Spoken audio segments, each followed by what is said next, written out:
Okay, so now we're going to go over the squat. We're going to start with a body weight squat.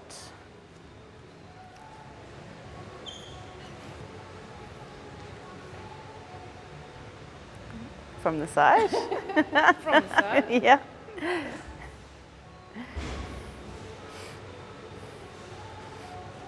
Cool, okay, so things to think about with your body weight squat.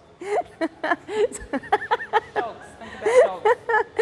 All right, so you're going to want to start with having your feet between hip and shoulder width apart. You can have your toes facing forward or a little bit pointing outwards.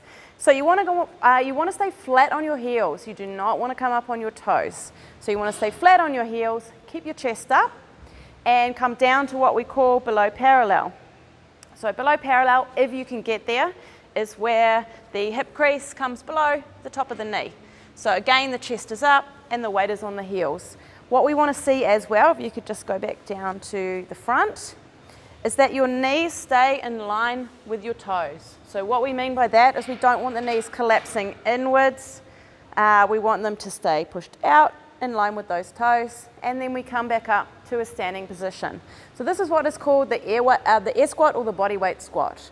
If you want to make this a little bit harder, we can add some weight to that. So if you have any spare small children or animals lying around your house, what you can actually do is you can hold them in front of you. In the gym, this would be called a goblet squat because you'd be doing it with a kettlebell or a dumbbell, but you can use whatever weights you have handy, as long as they will be patient and put up with it for you. Cool, all right. Another variation that is going to be slightly harder is using your weights that you can find at home. So again, these bottles, 1.5 litres weighs about 1.5 kilos. A 2 litre bottle full of water weighs about 2 kilos. So first variety is if you have the bottle up in one hand and then you do your squat as just demonstrated. If you do this, make sure you do an even amount of reps on both sides. So you're working both sides of your body evenly. To make it a little bit harder again, you can actually have a weight in both hands. So this would be your overhead squat with your weights in your hand. And again, the bottom of the squat stays exactly the same. The only thing that's changed is you have your weights up in your hands.